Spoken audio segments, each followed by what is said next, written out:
Bem-vindos ao nosso canal EBD em Casa. Hoje nós vamos continuar o estudo da carta de Paulo aos Filipenses.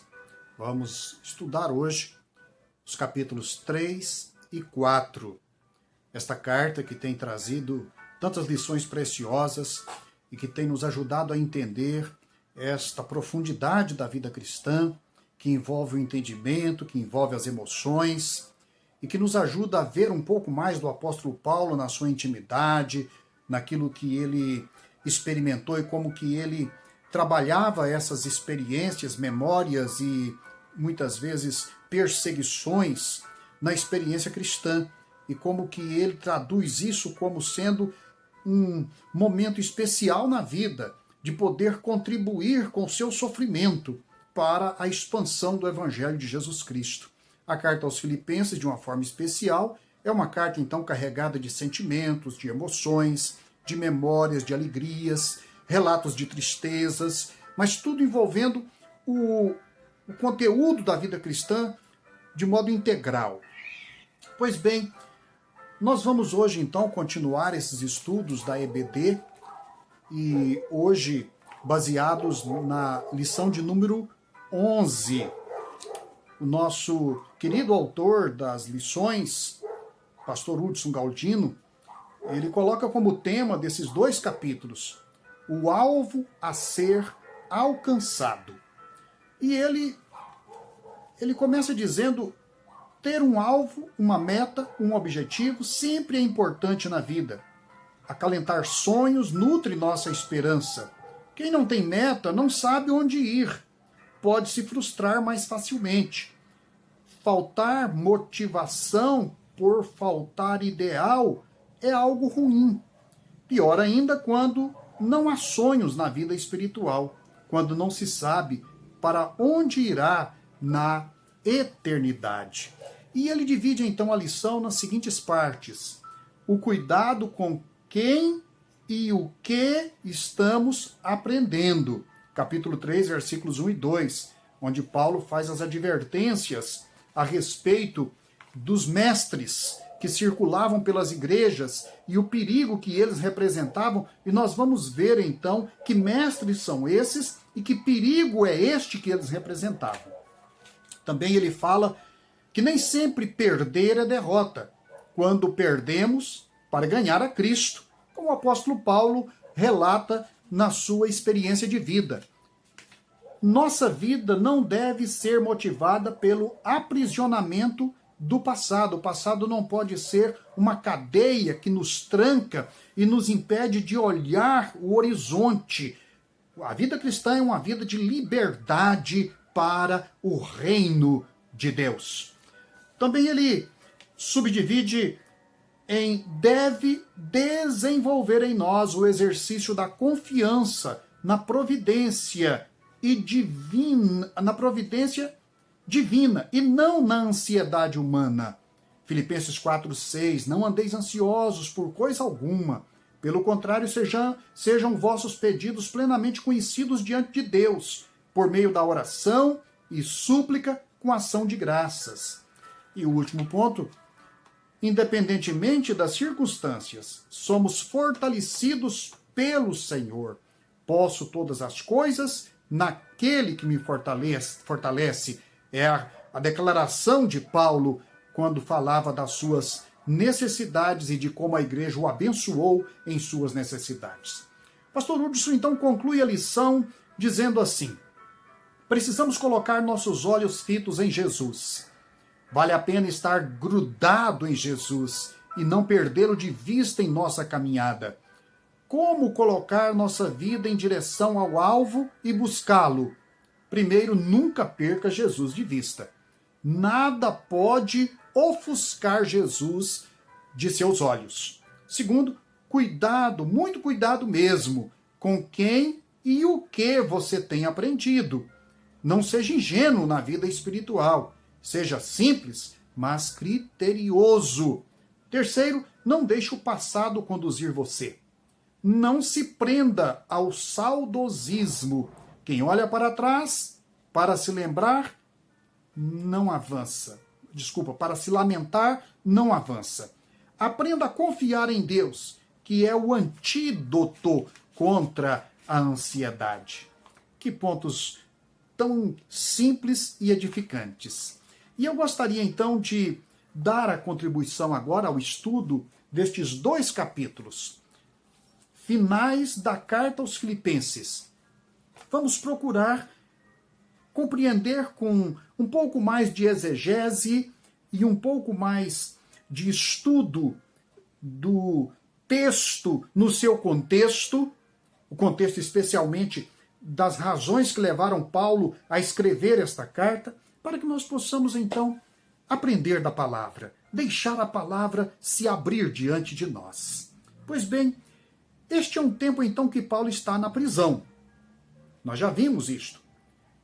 Paulo está preso, ele recebe os cuidados da igreja de Filipos, ele está com Epafrodito, Epafrodito adoece mortalmente, Deus, em sua misericórdia, ele restaura Epafrodito, e Paulo então o envia adiante com uma carta de gratidão para demonstrar como ele estava satisfeito pelas bênçãos recebidas e das doações que os filipenses lhe encaminharam através de Epafrodito. E ele então envia Epafrodito com a intenção de depois enviar Timóteo para cuidar de perto daquele rebanho.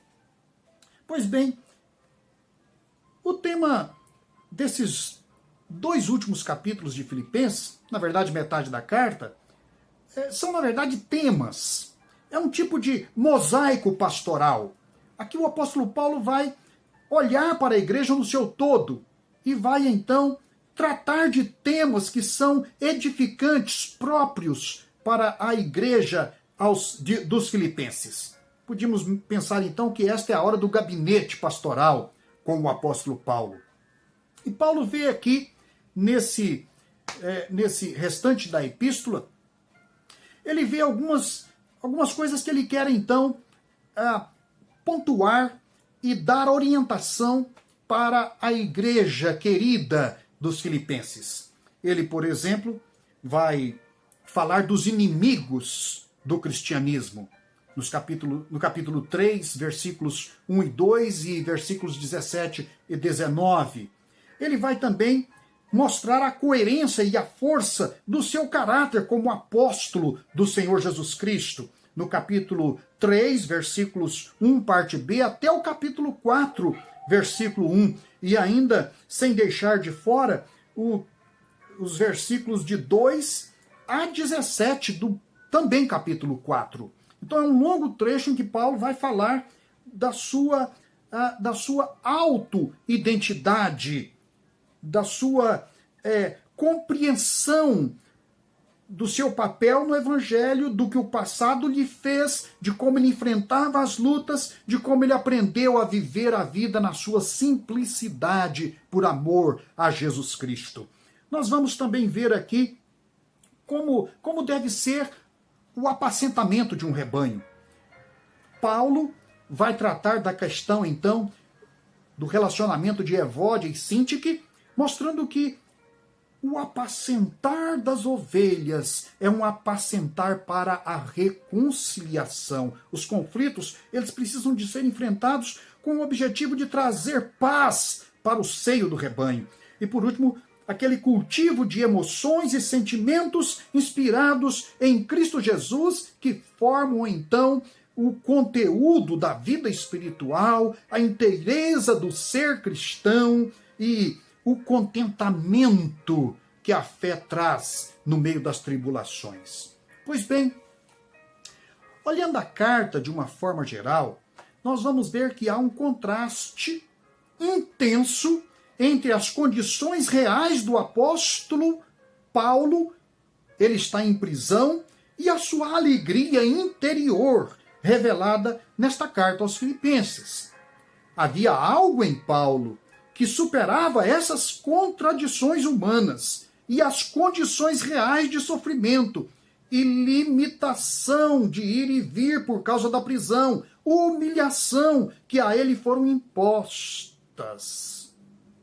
Qual Qual seria o segredo pessoal do apóstolo Paulo? O que a fé tem a ver com isto? Onde a fé vai fazer a diferença nestes momentos de tribulação?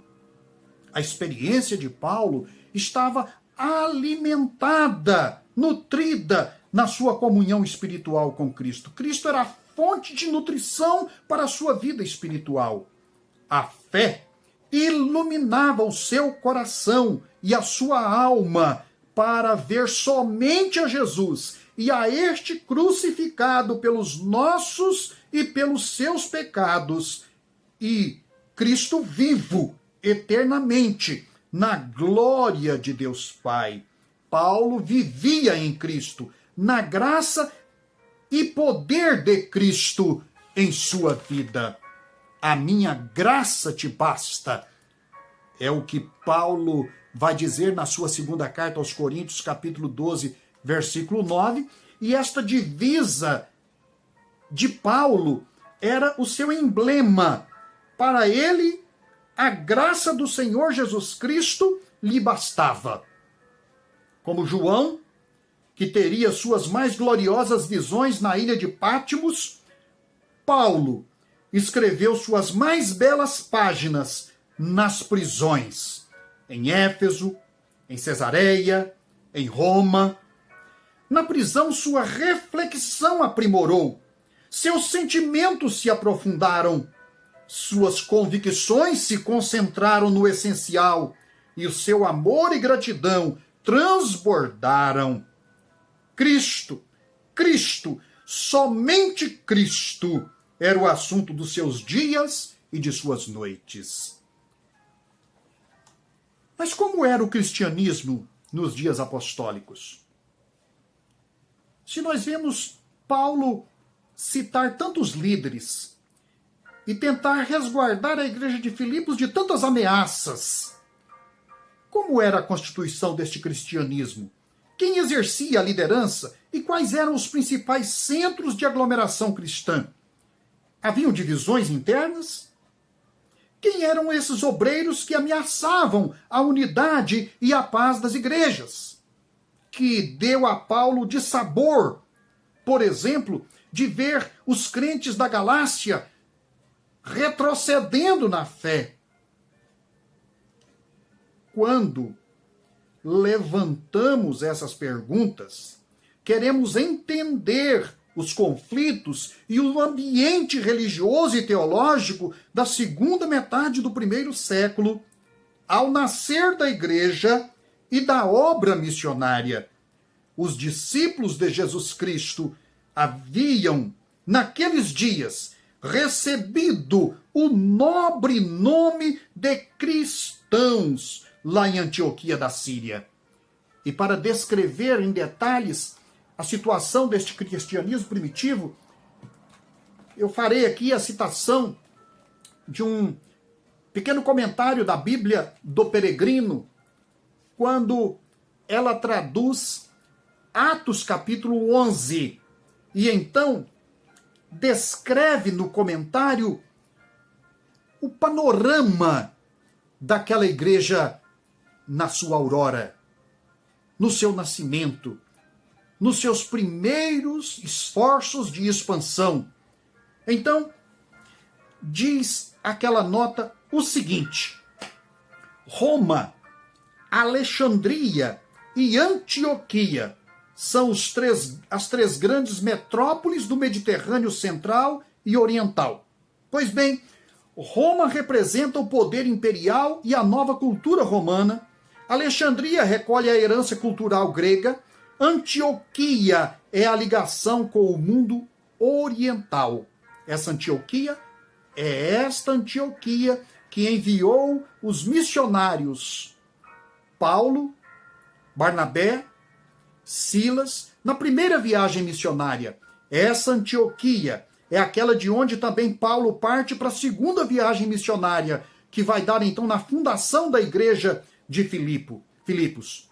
Então, as três são populosas, pluralistas em raças, povos, culturas, línguas e religiões. A língua grega era o meio mais frequente de comunicação. É curioso que Lucas não tenha incluído Alexandria em sua história. Só menciona a sinagoga dos alexandrinos, no capítulo 6, versículo 9, e um alexandrino chamado Apolo, no capítulo 18, versículo 24 do livro de Atos. Os que vivem nessas cidades são acostumados a encontrar-se com gente diversa. Ao invés, Jerusalém é uma cidade relativamente fechada. Antioquia tinha sido a capital seleucida das lutas dos judeus macabeus. Já então, tinha favorecido os contatos e provocado tensões entre o judaísmo e a cultura grega. Quanto às pessoas que vão intervir e já intervieram, vamos propor um quadro esquemático sacrificando matizes. Em ambos os extremos se encontram judeus puros e pagãos puros. Entre os judeus se destaca o grupo fechado e hostil à nova seita dos nazarenos, que tanto trabalho este grupo deu para a expansão do evangelho. Eles eram contrários à seita dos nazarenos. Na primeira etapa, Paulo era desse grupo. E os tolerantes, representados na figura de Gamaliel. Segue-se o grupo dos judeus, que sem deixar de ser judeus abraçaram a fé cristã, que são os apóstolos. Entre eles, um partido defensor da circuncisão e da lei como condição para tornar-se cristão. Veja-se, por exemplo, as relutâncias de Pedro e talvez de Tiago. Vem depois os helenistas, convertidos, judeus da diáspora de língua grega, menos ligados a práticas judaicas e mais abertos, como Estevão, Filipe. Pagãos prosélitos, simpatizantes da religião judaica, que abraçam a fé, como Eunuco, Cornélio. Pagãos sem relação com o judaísmo, que passam diretamente a frequentar a fé cristã. Antioquia, por seu pluralismo cultural e religioso, oferece um campo de operações mais oportuno para as novas experiências. Gerada pela Igreja de Jerusalém, converte-se logo no grande centro de irradiação da Igreja, como nós sabemos já desde o capítulo 11 de Atos. Lucas menciona brevemente duas faces. A primeira, a dos helenistas, dirigida exclusivamente aos judeus. Não diz que êxito tiveram. A outra, audaz, de cipriotas e cirenaicos, dirigida aos pagãos. Deus os apoia e o êxito é notável. Isso significa que em Antioquia começa a haver uma numerosa comunidade cristã sem vínculos antecedentes com o judaísmo. Segundo Lucas, a Igreja de Jerusalém conserva a alta direção e a responsabilidade última. Ante a nova situação, tem de tomar partido, informando-se e agindo, vede o Concílio de Jerusalém. Aqui o narrador introduz dois personagens que já apareceram no livro, referindo-se ao capítulo 11 de Atos, Barnabé e Saulo. O primeiro, embora cipriota, helenista, não pertence ao grupo de Estevão, mas colaborou com os apóstolos. Foi um dos protagonistas na experiência da repartição dos bens, lá em Atos capítulo 4. Parece uma pessoa apta para conduzir as relações entre Jerusalém e Antioquia. Por isso ele vai para Antioquia, sob a recomendação, sem dúvida, dos apóstolos. O texto o elogia sobriamente. No capítulo 11, verso 24, diz: homem bom, cheio de fé e do Espírito Santo. Esse era Barnabé. Dotes que lhe permitem apreciar e discernir os fatos e planejar para o futuro. O segundo personagem é Saulo, cujos dotes Barnabé parece conhecer ou intuir. Notemos que no começo é Barnabé quem dirige aquele rebanho, aquela comunidade, aquela explosão de evangelho em Antioquia da Síria. Sua colaboração durante um ano inteiro, em terreno privilegiado, deve ter incluído dois aspectos. O primeiro, a pregação direta do evangelho a grupos diversos e a elaboração de novas formas de pregação para os pagãos. Veja que nós estamos aqui ainda em Barnabé. O grupo dos fiéis recebe dos de fora um nome que é um símbolo daí por diante. O conteúdo judaico chamado Messias, ungido, é traduzido livremente para o grego com o particípio passivo da língua Christos. E os romanos lhe acrescentam então um sufixo latino que adjetiva o nome, e eles então passam a ser chamados de cristianos, ou cristão.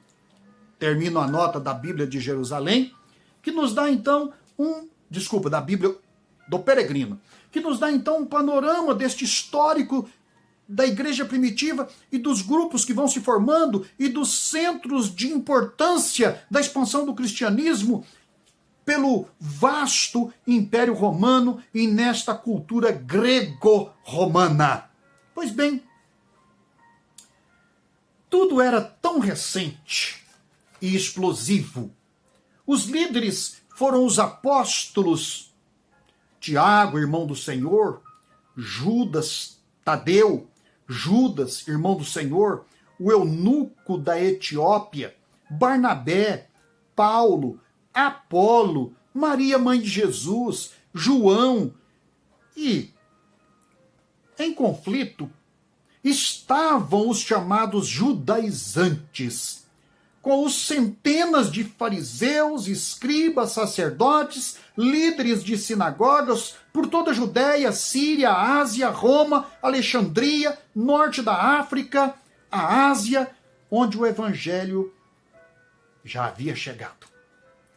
Houve um acirramento intenso por causa do Antigo Testamento e da observância, em especial, da circuncisão e das cerimônias da lei, até mais do que a obediência aos mandamentos mosaicos, como, por exemplo, os 10 mandamentos, à sabedoria dos salmos, aos provérbios, aos profetas. Ou seja, a tendência cerimonialista, ela nublava os aspectos mais importantes do Antigo Testamento, que eram a dos mandamentos, das advertências proféticas, dos salmos, porque estes judaizantes, eles eram extremamente ciumentos e ciosos da adequação desta chamada nova seita aos rudimentos do judaísmo. Eles queriam colocar o vinho novo dentro de odres velhos, como já havia dito Jesus Cristo. O conflito era claramente sobre poder. Poder religioso e disputa para dominar os novos convertidos e liderar as novas comunidades de fé que se formavam. Assim como os judeus formaram as sinagogas por todo o mundo conhecido, não só do Império Romano, mas da antiga Babilônia, pelo Egito, norte da África. Agora eles queriam o controle também das novas comunidades cristãs. Paulo percebeu isso muito melhor que Pedro ou qualquer apóstolo do grupo dos 12. Paulo via o fermento do pecado de dominação religiosa presente em tudo aquilo. Pois ele, Paulo, foi formado dentro da doutrinação judaica exatamente para praticar esta dominação religiosa. Foi homem de confiança do Sinédrio. Mas o caminho de Damasco mudou sua visão e mudou a sua vida no encontro com o Cristo ressurreto. Ele entendeu que um só podia dominar as consciências sob sua autoridade, o Messias, Cristo, o Senhor. Autoridade religiosa alguma está acima do Senhor e de sua palavra. Se credenciais religiosas dessem o direito de dominar e impor práticas religiosas, então Paulo, no capítulo 3, ele vai relatar as suas credenciais. E ele, mais do que ninguém, possuía credenciais todos aqueles judaístas, judaizantes que ameaçavam as igrejas. E nem por isso ele reivindicava direito algum de dominação sobre outros, exceto os advindos da autoridade com que Jesus lhe investiu e que lhe concedeu o apostolado aos gentios. Aqui ele exercia autoridade, não em nome próprio dele, mas em nome da autoridade do Senhor Jesus Cristo. Por isso Paulo exorta. Ele exorta aqui no capítulo 3, de forma incisiva: vigiai contra os cães, vigiai contra os obreiros maus, vigiai contra os mutiladores. Diz assim: acautelai-vos dos cães, acautelai-vos dos maus obreiros, acautelai-vos da falsa circuncisão, porque nós é que somos a circuncisão, nós que adoramos a Deus no Espírito e nos gloriamos em Cristo Jesus e não confiamos na carne. Ele disse: eu não me canso, não me desgosta, e é segurança para vós outros que eu escrevo estas mesmas coisas, as coisas que já escrevi aos Gálatas, escrevo agora a vocês de Filipos. Paulo faz estas três advertências, é uma tríplice advertência, um tríplice alerta sobre os perigos internos do cristianismo nascente. Veja que quando ele está falando sobre acautelar a respeito de cães, de maus obreiros e dos da falsa circuncisão, ele está falando das ameaças internas. As ameaças que vêm de dentro das fileiras do cristianismo nascente. Não havia um cânon das Escrituras. E a interpretação dependia tanto do caráter do intérprete. Era uma época de inspiração das Escrituras, de sua formação, das primeiras cartas, os evangelhos. Até ali, o que os crentes tinham em termos de Novo Testamento eram os evangelhos ou as narrativas evangélicas, ainda em sua forma verbal, transmitidas oralmente pelos apóstolos, e a autoridade residia exatamente nestes apóstolos de Jesus Cristo e no apóstolo Paulo, que foi também chamado por Jesus para o apostolado. A primeira advertência de Paulo é contra os cães. Ele faz referência aqui quase certa ao Salmo 22, versículo 16, onde o Messias, o Cristo, clama ao Pai Celestial, pois que está cercado por uma matilha de cães que mostram seus dentes contra ele. Os cães agem a serviço de um domador que os envia a perseguir sua vítima. Cães era uma expressão pejorativa que os judeus aplicavam aos gentios, portanto aos filipenses também, e que Paulo agora verte contra eles, de um modo irônico. Quem são os cães na história? Quem são aqueles que estão ameaçando o evangelho de Jesus Cristo? São os judaizantes, são os obreiros que estão buscando dominar a fé dos novos convertidos e fazê-los incluir ou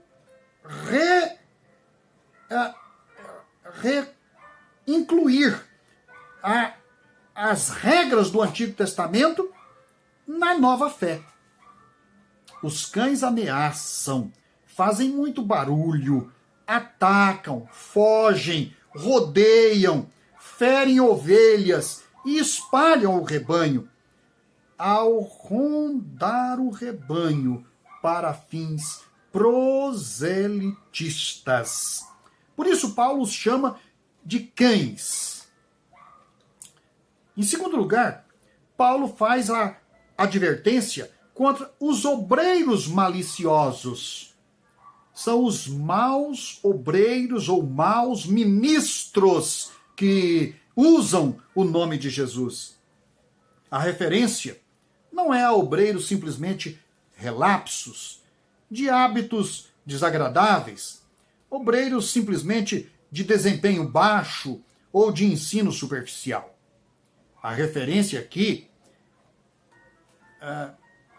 é para o obreiro de mau caráter, para aquelas outras habilidades e hábitos que eram, na verdade, atitudes que desqualificavam a pessoa para o ministério.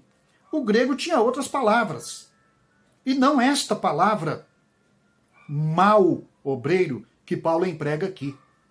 O mal é um qualitativo da maldade, da raiz de pecado, do exemplo de Satanás. Paulo adverte contra o obreiro, então, de mau caráter, de más intenções.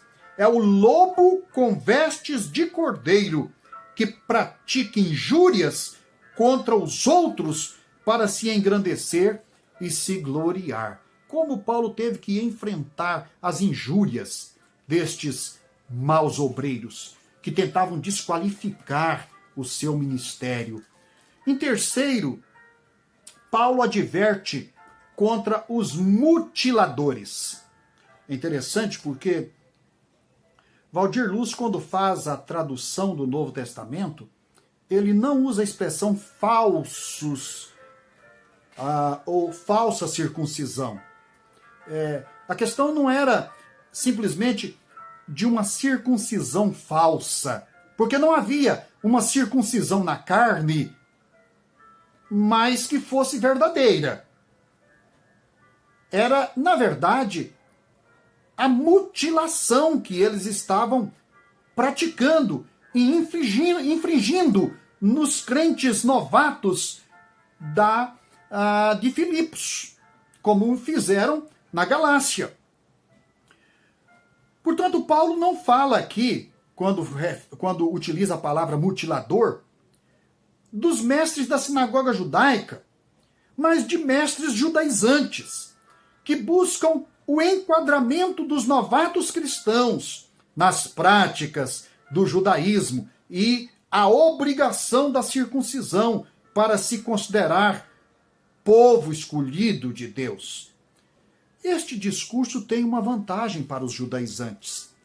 E daí a preocupação de Paulo com o perigo que este argumento representava, como ele era convincente para os novos crentes, porque ele fazia uma intersecção com o conjunto de argumentos que o próprio apóstolo Paulo utilizava.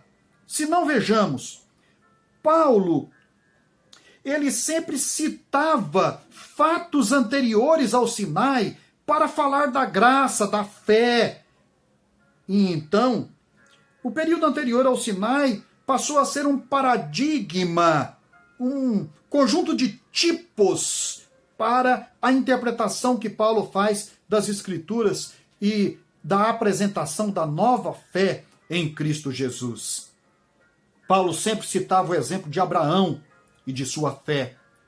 E Deus, olha só, não exigiu de Abraão que realizasse a circuncisão como marca da pureza da aliança de Deus com os descendentes de Abraão? Pois bem, eles sempre usavam a obrigação da circuncisão para desmoralizar o discurso de Paulo. Mas Paulo deu um novo significado à circuncisão. Seu sentido era espiritual. Basta a circuncisão do coração, diz Paulo. A circuncisão do coração é que agora é essencial. É preciso cortar o pecado e não a carne.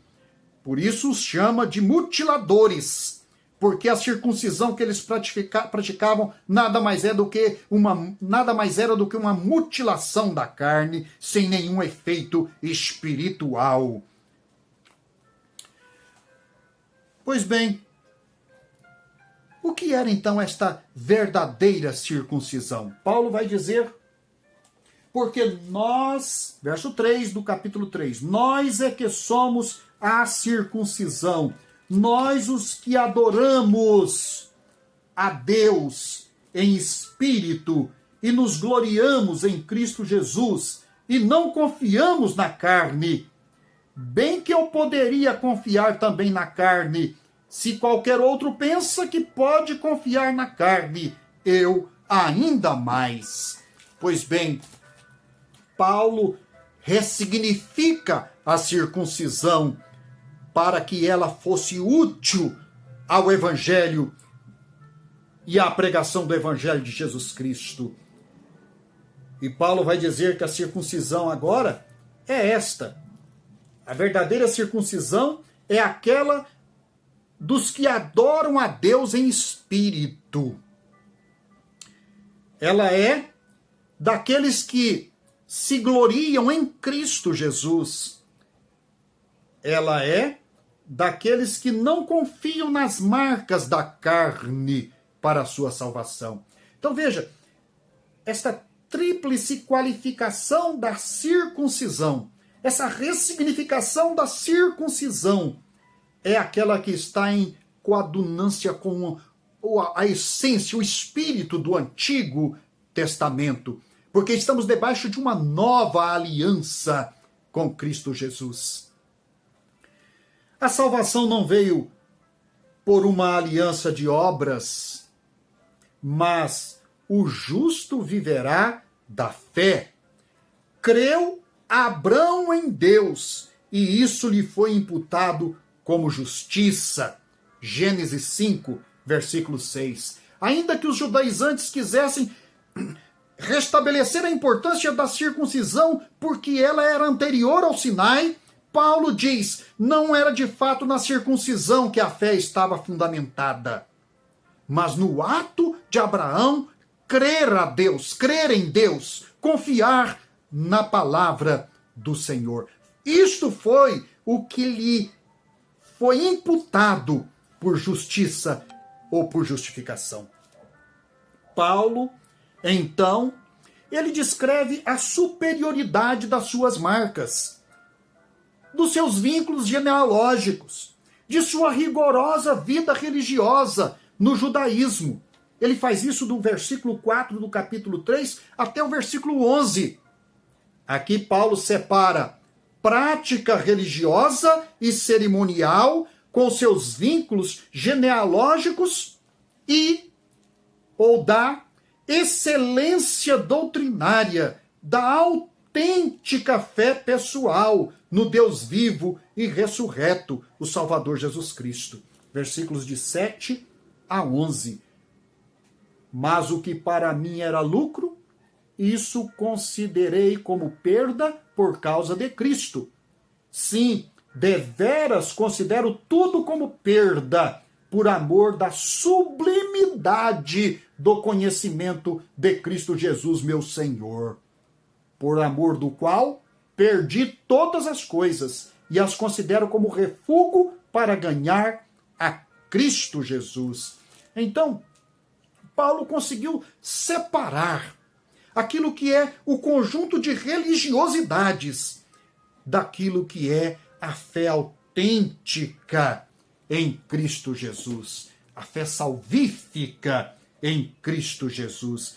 Religião, vínculo religioso, pertencimento racial e familiar não geram salvação. A salvação é o resultado da fé pessoal depositada em Cristo Jesus. Para mim, o viver é Cristo, diz ele no capítulo 1, verso 21 de Filipenses. A fé é um rompimento com os méritos e o seu sistema de obras. Fé é deixar para trás. Versículo 13, ele vai dizer, irmãos, quanto a mim, não julgo havê-lo alcançado, mas uma coisa faço, esquecendo-me das coisas que para trás ficam e avançando para as que estão diante de mim, prossigo para o alvo, para o prêmio da soberana vocação de Deus em Cristo Jesus. É isto. É estabelecer o novo alvo de avançar para a vocação, o chamado de Cristo, e não recuar desta promessa e confiança no evangelho puro. Muitos vão pregar o contrário, diz o apóstolo Paulo. Ele diz, pois muitos, versículo 18, andam entre nós, dos quais repetidas vezes eu vos dizia, e agora vos digo, até chorando, que são inimigos da cruz de Cristo. O destino deles é a perdição. O Deus deles é o ventre. E a glória deles está na sua infâmia, visto que só se preocupam com as coisas terrenas, com os interesses pessoais ou institucionais deles. Ora, a salvação, portanto, é resultado de uma fé pessoal em Cristo Jesus. E Paulo dizia que muitos vão pregar o contrário disso, e ele até chorando dizia que eles são inimigos da cruz de Cristo, porque os méritos não estão lá na cruz de Cristo, os méritos estão naquilo que eles querem fazer e fazer os outros fazerem para adquirirem a honraria para si mesmos. Nosso alvo é alcançar a pátria celestial, não uma Jerusalém terrena, não uma Canaã terrena, mas a pátria celestial.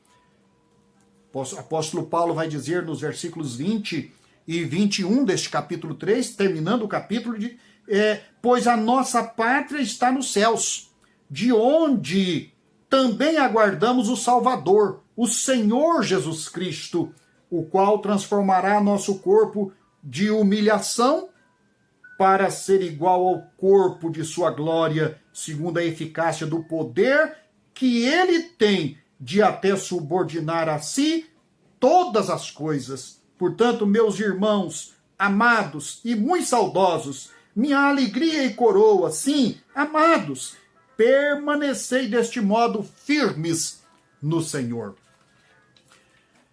Novamente vai Paulo falar aqui destes sentimentos maravilhosos que nós temos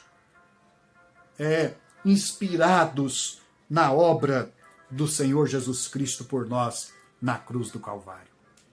E no capítulo 4, Paulo vai falar então do nosso alvo.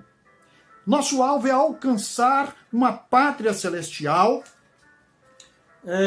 permanecei deste modo firmes no Senhor.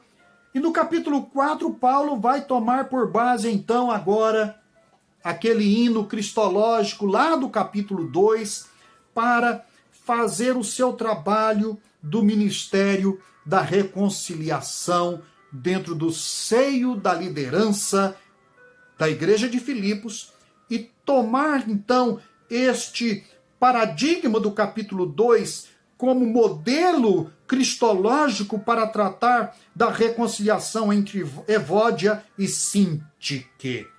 Ele diz, rogo a Evódia e rogo a Sintique, pensem ou sintam concordemente no Senhor. Juntem-se no Senhor. Encontrem no Senhor o motivo da sua unidade e a força para a sua reconciliação. Em Cristo podemos superar as diferenças para sermos um só no Senhor.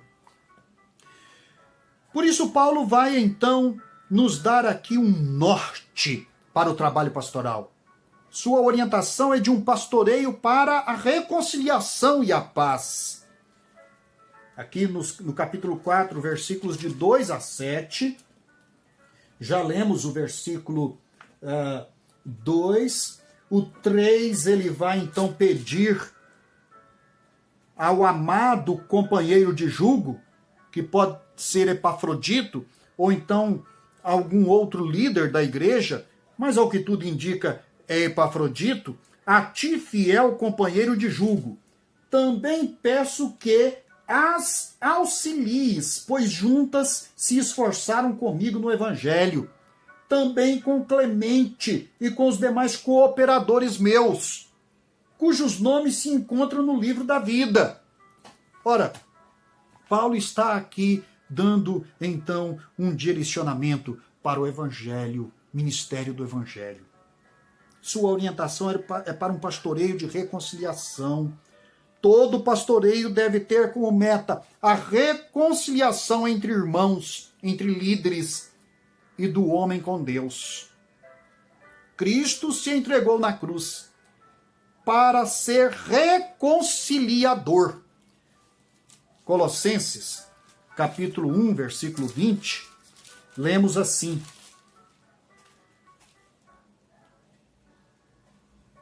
e que, havendo feito a paz pelo sangue da sua cruz, por meio dele, reconciliar-se consigo mesmo todas as coisas, quer sobre a terra, quer sobre os céus.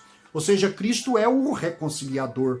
E ele é o modelo do ministério pastoral, do ministério do evangelho, que há de ser um ministério de reconciliação. Por isso, Paulo roga pela reconciliação das irmãs Evódia e Sintique, obreiras do Senhor. Pede a seu fiel companheiro de jugo que as auxilie nisso. Veja o termo companheiros de jugo. É a figura de Paulo para representar o convívio entre os obreiros. Também entre Evódia e Sintique. Elas eram companheiras de jugo. A regra da moderação era o critério ético no ministério e a exigência pela qual o Senhor há de nos corrigir. Versículo 5. Ele diz no versículo 5 do capítulo 4: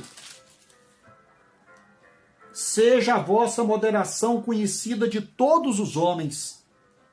Perto está o Senhor. Ora, isto que Paulo diz da moderação ser conhecida por todos os homens é, então, a regra. A regra da moderação era o critério ético do ministério e a exigência sob a qual o Senhor haveria de nos corrigir, ou há de nos corrigir. Perto está o Senhor. Em outras palavras, próxima está a vinda do Senhor, Maranata. Era a exortação para que a consciência do ministro ou da ministra não se petrificasse. Consciência permanecesse viva, atenta, para não se desviar do alvo ou se deixar dominar por sentimentos inferiores ao que traz honra e traduz o modo digno de viver o Evangelho de Jesus. Por falar em sentimentos, Paulo então traz os conselhos para a frutuosa colheita dos sentimentos cristãos, no versículo 5 a 9. Estes são os afetos verdadeiros da fé cristã e do cristão. Diz o apóstolo Paulo, nos versículos de 5 a 9, seja a vossa moderação conhecida de todos os... verso 4, alegrai-vos sempre no Senhor. Outra vez digo, alegrai-vos. Não andeis ansiosos de coisa alguma. Em tudo, porém, sejam conhecidas diante de Deus as vossas petições, pela oração e súplica, com ação de graças. E a paz de Deus, que excede todo o entendimento, guardará os vossos corações e a vossa mente, emoções e entendimento, em Cristo Jesus. Finalmente, irmãos, tudo que é verdadeiro, tudo que é respeitável, tudo que é justo, tudo que é puro, tudo que é amável, tudo que é de boa fama, se há alguma virtude e se há louvor nisso, seja isto o que ocupe o vosso ser, o vosso existir cristão, o vosso pensamento. O que também aprendestes e recebestes e ouvistes e vistes em mim, isso praticai, sede meus imitadores, como eu sou de Cristo, e o Deus da paz será convosco. Veja que aqui Paulo fala em sentimentos. Paulo traz conselhos, então, para que o crente tenha uma colheita abundante de bons sentimentos, de afetos verdadeiros na fé cristã. Por fim, vem a perícope, ou trecho da carta, que seria de fato a parte do escrito paulino aos Filipenses que chegou com Epafrodito, os versículos de 10 a 20. Paulo era agraciado pelo bem que os filipenses lhe fizeram desde o primeiro dia. Versículos 10 a 15. E no versículo 15 ele diz: sabeis também vós, ó Filipenses, que no início do evangelho, quando parti da Macedônia, nenhuma igreja se associou comigo no tocante dar e receber. Mas foi diferente. Unicamente vocês foram diferentes. Vocês me ajudaram e me socorreram nas minhas necessidades. Está aqui, então, o momento quando Paulo vai expressar a sua gratidão. Ele se alegra e agradece sobremaneira. Veja esse advérbio, sobremaneira. Paulo se sentia pastoreado. Que maravilha quando o pastor se sente pastoreado pelo rebanho. Ele se sentia cuidado, cercado, abençoado pelos filipenses. Então, ele compartilha sua visão cristã do que ele aprendeu ao enfrentar as circunstâncias duras do ministério. Isso está aí a partir do versículo 11. Como Paulo compartilha seu aprendizado da vida cristã. Ele diz: digo-vos, não por causa da pobreza, porque aprendi a viver contente em toda e qualquer situação. Que coração, que mente, que sentimento o do apóstolo Paulo, que humildade, que resiliência. Ele aprendeu a viver contente em qualquer situação. Que lição para as nossas vidas. Então ele diz: eu aprendi a viver contente. Versículo 11. Ele também diz: eu aprendi a tirar as lições da experiência ou das experiências. Versículo 12, ele diz: tanto sei estar humilhado, como também a ser honrado. De tudo e em todas as circunstâncias, já tenho experiência, tanto de fartura como de fome. Assim da abundância como da escassez. Tudo posso naquele que me fortalece. Tirar as lições das experiências. E aprender a confiar absolutamente no Senhor. Todas as coisas posso naquele que me fortalece. E reconhecimento. Olha como Paulo nos ensina a gratidão, o reconhecimento. E aqui ele fala do reconhecimento do bem nos outros. Os outros são fonte de bondade. Versos 14 em diante ele diz: todavia fizestes bem associando-vos na minha tribulação. E sabeis também vós, ó Filipenses, que no início do evangelho ninguém me ajudou, porque até para Tessalônica mandastes não somente uma vez, mas duas, o bastante para as minhas necessidades. Não que eu procure donativo, mas o que realmente me interessa é o fruto que aumente o vosso crédito. Recebi tudo e tenho abundância. Estou suprido, desde que Epafrodito me passou às mãos o que me veio da vossa parte, como aroma suave, como sacrifício aceitável, sacrifício aprazível a Deus. Ora, Paulo estava aqui ao mesmo tempo que agradecia e reconhecia o bem que existia na atitude dos filipenses, ele ensinava os filipenses também a olhar e ver o bem que eles poderiam ter das mãos de uns dos outros. Os donativos e ofertas, Paulo então vai considerar como sacrifício aceitável e aprazível a Deus. Ainda que aqueles donativos viessem para satisfazer necessidades urgentes dele como ser vivo.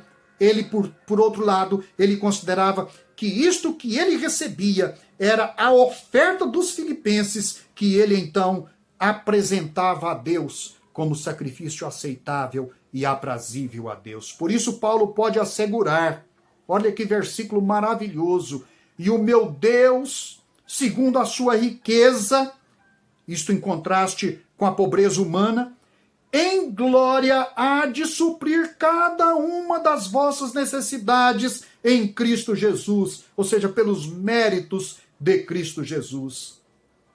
A nosso Deus e Pai seja toda a glória, diz Paulo, não a mim, Paulo, não à igreja filipense, mas a Deus somente toda a glória, pelos séculos dos séculos. Amém. Versículos 19 e 20. Fechando a epístola Filipeia, Paulo saúda, transmite saudações e invoca a bênção cristológica sobre a vida dos filipenses. Versículos 21 a 23. Primeiro ele saúda a cada um dos crentes. É uma bênção e uma saudação individualizada, como pode ser visto quando fazemos a exegese do versículo 21. Ele quer uma bênção que se aplique a cada um em particular, por isso ele saúda individualmente cada um dos filipenses. A cada santo em Cristo ele entrega a saudação. E ele faz então a transmissão das saudações daqueles que, primeiro, se achavam com ele, talvez presos com ele, e eles saúdam a igreja de Filipos. E ele transmite também a saudação que ele considera, assim, inusitada. Ele que estava preso debaixo das ordens de César, ele transmite a saudação daqueles que são da casa de César para a igreja de Filipos. Que gesto privilegiado e maravilhoso de considerar aqueles que são da casa do inimigo, mas que tinham aceitado o evangelho de Jesus Cristo, e nem por serem da casa de César deviam ser tomados como inimigos, mas como companheiros de jugo, irmãos em Cristo Jesus. E por fim, ele faz a sua invocação da bênção cristológica. A graça do Senhor Jesus Cristo seja com o espírito de todos. A graça cristológica, a graça do Senhor Jesus Cristo seja sobre a igreja do Senhor Jesus Cristo. Meus queridos irmãos, aqui chegamos ao final da carta aos Filipenses. Deus abençoe a vida de cada um. Agora leia novamente o texto bíblico. Procure desfrutar desta riqueza que o apóstolo Paulo coloca em nossa mesa espiritual. Que Deus abençoe a sua vida, a vida da sua família, e que Deus honre a sua palavra em nossos corações. Agora, se puder, faça a sua inscrição no nosso canal aí no YouTube, EBD em Casa. Desfrute das demais palestras, dos demais estudos e daquilo que eu estou sugerindo para a sua vida espiritual, na intenção de ser bênção para a sua vida. Muito obrigado a todos. Até a próxima.